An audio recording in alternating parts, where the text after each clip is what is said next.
সালের অগস্ট মাসে আক্তার আলী একের পর এক বিস্ফোরক অভিযোগ তুলেছিলেন আরজিকর হাসপাতাল কর্তৃপক্ষের বিরুদ্ধে দুর্নীতি ইস্যুতে। আর সেই আক্তার আলীকে এবার অবিলম্বে গ্রেফতারের নির্দেশ দিল সিবিআই এর বিশেষ আদালত। এই প্রসঙ্গে আরজিকর আন্দোলনের অন্যতম মুখ চিকিৎসক অনিকেত মাহাতোর প্রতিক্রিয়া রাখবো আপনাদের সামনে। আক্তার আলী একজন নন মেডিকেল ডেপুটি সুপার ছিলেন, তাহলে একজন নন মেডিকেল ডেপুটি সুপার সারা আরজিকর মেডিকেল কলেজ জুড়ে দুর্নীতি করলেন, আর তৎকালীন principal, MSBP, dean, assistant super, MES যারা ছিলেন তারা কেউ কিছু জানলেন না, স্বাস্থ্য ভবনের কর্তা ব্যক্তিরা কেউ কিছু জানলেন না। এবং এই যে ইডির ঘটনায় যে চার্জশিট দিচ্ছে, সেই চার্জশিটে সন্দীপ ঘোষ, সুমন হাজরা সহ তাদের যে ফার্মাসিউটিক্যাল তাদের যে কোম্পানি তারা জড়িত হয়েছে। তাহলে এই টেন্ডার স্বাস্থ্য ভবন থেকেই তো নির্ধারিত হতো, তাহলে স্বাস্থ্য ভবনের কর্তা ব্যক্তিরা কোথায়? তাদেরকে তদন্তের আয়তায় কবে আনা হবে? তাহলে সম্পূর্ণ বিচার যদি আনতে হয়, সেটা ইডির ঘটনাই হোক বা সিবিআই এর দুর্নীতিতে আক্তার আলী সাহেবের করা অভিযোগের ভিত্তিতে হোক, সামগ্রিক চিত্রটা ইডি সিবিআই এর দিক থেকে সামনে আনা উচিত বলে আমরা মনে করি। আমরা যারা এই কেসের মধ্যে আছি, সন্দীপ ঘোষ এবং তাদের অ্যাডভোকেট হিসেবে আমরা সমানে বলে আসছি যে অ্যাকচুয়ালি করাপশনের সঙ্গে যুক্ত যদি কেউ থাকে বা করাপশন কিছু যদি আর্জি করে সেই সময় হয়ে থাকে, সেটা আক্তার আলীর নেতৃত্বেই হতো এবং উনি 12 বছর ধরে এটা করছেন এবং সমস্ত ডকুমেন্ট আমরা দেখাচ্ছিলাম। কিন্তু সেই সময় সিবিআই সেই ডকুমেন্টগুলোর গ্রহণযোগ্যতা থাকা সত্ত্বেও কোনোভাবেই মেনে নেয়নি এবং সিবিআই সমানে বলে এসেছে না, উনি হুইসেল ব্লোয়ার, উনি কোনো কিছুর মধ্যে যুক্ত নয়, যা করেছি আমরা।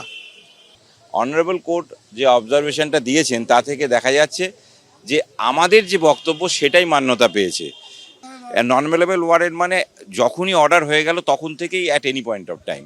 নেক্সট ডেট যদিও দিয়েছে 17 ফেব্রুয়ারি, একটা ডেট তো দিতেই হবে ফর এক্সিকিউশন অফ ওয়ারেন্ট, কিন্তু এটা যে কোনো সময় এক্সিকিউট করা যায়। হ্যাঁ, আমরা কাস্টডির কথাও বলেছি, সিবিআইও কাস্টডির কথা আলটিমেটলি বলতে বাধ্য হয়েছে, যদিও তারা প্রথম দিকে চায়নি। এখন এই পরিস্থিতি এসে দাঁড়িয়েছে। আরজিকর হাসপাতালের দুর্নীতিকাণ্ডে আক্তার আলীকে অবিলম্বে গ্রেফতারের নির্দেশ দিল আদালত। এই বিষয় নিয়ে আরো বিস্তারিত আমাদের জানাবেন প্রতিনিধি প্রকাশ সিনহা, আমাদের সঙ্গে সরাসরি রয়েছেন। প্রকাশ, জানতে চাইবো এই মামলায় সিবিআই এর বিশেষ আদালত কি নির্দেশ দিয়েছে?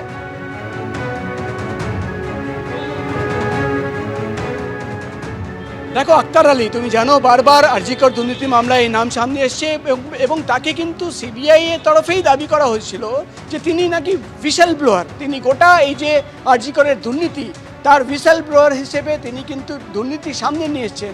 এবং সেই আক্তার আলীকে আজকে অবিলম্বে গ্রেফতার করতে হবে, সিবিআই এর স্পেশাল কোর্টের নির্দেশ। সিবিআই স্পেশাল কোর্টের যিনি বিচারক সুজিত কুমার ঝা, তিনি আজকে যখন এই মামলার শুনানি চলছিল তিনি যেটা বলেন যে তিনি বুঝতেই পারছেন বা তিনি যে নথি তার সামনে পেশ করা হয়েছে সেটা দেখে বুঝতেই পারছেন যে গোটাটাই কিন্তু ট্যাকটিক্স, অর্থাৎ কোর্টে যাতে না আসতে হয় সেই ট্যাকটিক্স প্লে করছেন এবং তাকে অবিলম্বে গ্রেফতার করা হোক।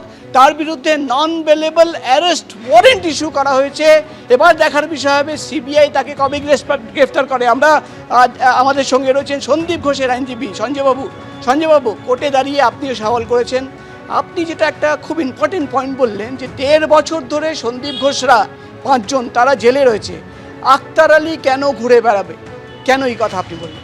অ্যাকচুয়ালি আমরা প্রথম দিন থেকেই বলে আসছি যে করাপশানের কথাটা বলা হচ্ছে আরজিকর নিয়ে, যে করাপশান নিয়ে এত কিছু হয়ে গেল, সেরকম কিছু করাপশান যদি হয়ে থাকে তাহলে এখন যেটা আমরা সেই সময় দেখিয়েছিলাম আজকে সেটা প্রমাণ হচ্ছে যে তখন সন্দীপ ঘোষ জানিনি ওখানে 12 বছর ধরে আক্তার আলী ওখানে করাপশান করতেন এবং সেই করাপশানে যখন পরবর্তীকালে ওনার সুবিধে হলো না তখন উনি কমপ্লেনেন্ট হয়ে গেলেন, দিয়ে এর থেকে বেরিয়ে যাওয়ার চেষ্টা করলেন এবং আননেসেসারি সন্দীপ ঘোষ এবং অন্যরা জেলের মধ্যে রয়েছেন।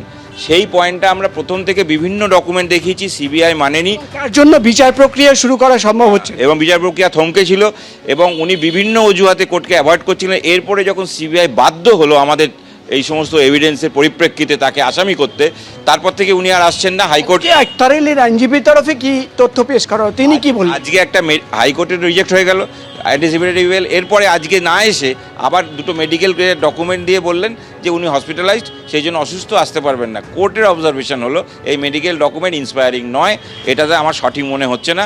আর তাছাড়া পুরো ওর যদি কন্ডাক্ট দেখা যায় তাতে দেখা যাচ্ছে কোর্টকে উনি উইলফুলি অ্যাভয়েড করছেন। সুতরাং এই ধরনের লোককে ছেড়ে রাখা যায় না, নন বেলেবল ওয়ারেন্ট ইস্যু করলেন। কোর্টকে উইলফুলি অ্যাভয়েড করা হচ্ছে এই কথাই কিন্তু আজকে সিবিআই এর বিচারক তিনি কিন্তু বললেন এবং তার বিরুদ্ধে নন বেলেবল অ্যারেস্ট ওয়ারেন্ট জারি করা হয়েছে।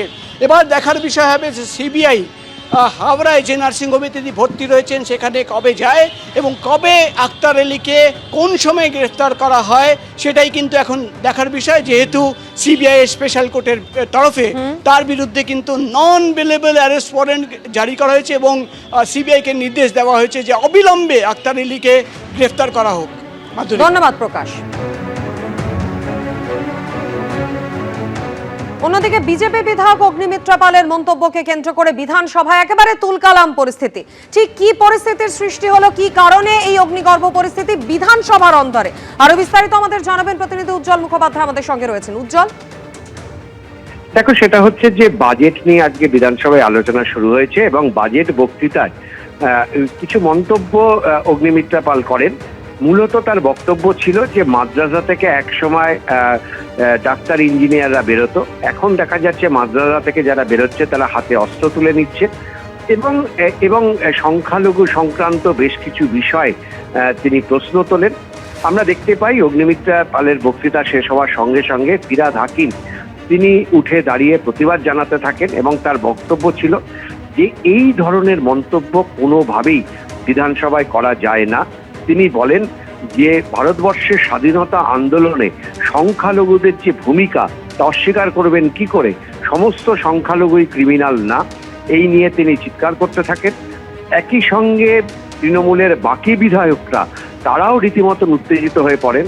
অন্যদিকে দেখা যায় শুভেন্দু অধিকারী থেকে শুরু করে বিজেপির অন্যান্য বিধায়করা তারাও কিন্তু পাল্টা স্লোগান দিতে থাকেন। ধন্যবাদ উজ্জ্বল। দুয়ারে ভোট, আর তার আগে মহিলা থেকে যুবক, সরকারি কর্মচারী থেকে জমিহীন ক্ষেতমজুর, বাজেটে সবাইকে কিছু না কিছু দিলেন মমতা বন্দ্যোপাধ্যায়। শুভেন্দু অধিকারী বলছেন ভোট ব্যাংক ধরে রাখার বাজেট। তৃণমূল বলছে জনমুখী বাজেট দেখে হতাশায় ভুগছেন বিরোধী দলনেতা। কিন্তু মানুষ কি বলছেন তা বোঝা যাবে ভোটের ফলাফলে। মমতা ব্যানার্জি জিন্দাবাদ, অভিষেক ব্যানার্জি জিন্দাবাদ, আর লক্ষ্মী ভান্ডার জিন্দাবাদ। বলতে গেলে মানে ভিক্ষা দেওয়ার মতন, আমরা এটা আশা করিনি কখনোই।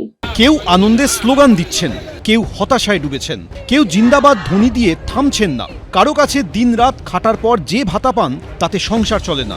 বাজেট মানেই রাজনীতি, সবার কাছেই ভোটের অস্ত্র।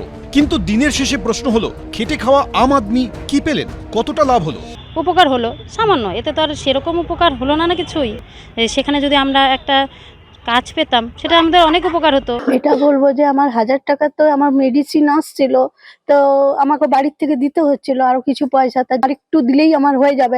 আমার মেডিসিনের খরচাটা বেরিয়ে যাচ্ছে, এটা বলে বোঝানো যাবে না যে আমি কতটা উপকৃত। যিনি দিলেন তিনি তা দেখিয়ে ভোট চাইবেন, যিনি সরকারে আসতে চান তিনি প্রতিশ্রুতির ঘোড়া ছোটাবেন। এটাই রাজনীতি। ভারতীয় জনতা পার্টির সরকার আসবে, মে মাসের প্রথম সপ্তাহে পূর্ণাঙ্গ বাজেট হবে।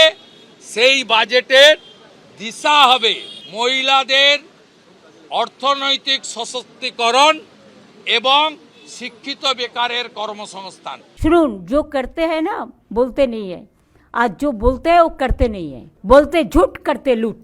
हम जो बोलते हैं हम सब बोलते हैं, इसी के लिए हम बोल दिया फरवरी से ही उसको मिलेंगे। ভোট কি তাহলে ভেট দিলে কিংবা আরো বেশি করে ভেট দেওয়ার প্রতিশ্রুতি দিলেই পাওয়া যায়? এটাই কি কেন্দ্র হোক বা রাজ্য, দিদি হোক বা দাদা, সবার কৌশল হয়ে দাঁড়িয়েছে? এভাবেই চলতে থাকবে? প্রকৃত উন্নয়ন নিয়ে কেউ কখনো কথা বলবে না? সমীরণ পাল, পূর্ণেন্দু সিংহ, শুভেন্দু ভট্টাচার্য, এবিপি আনন্দ। এবিপি আনন্দ, এগিয়ে থাকে, এগিয়ে রাখে।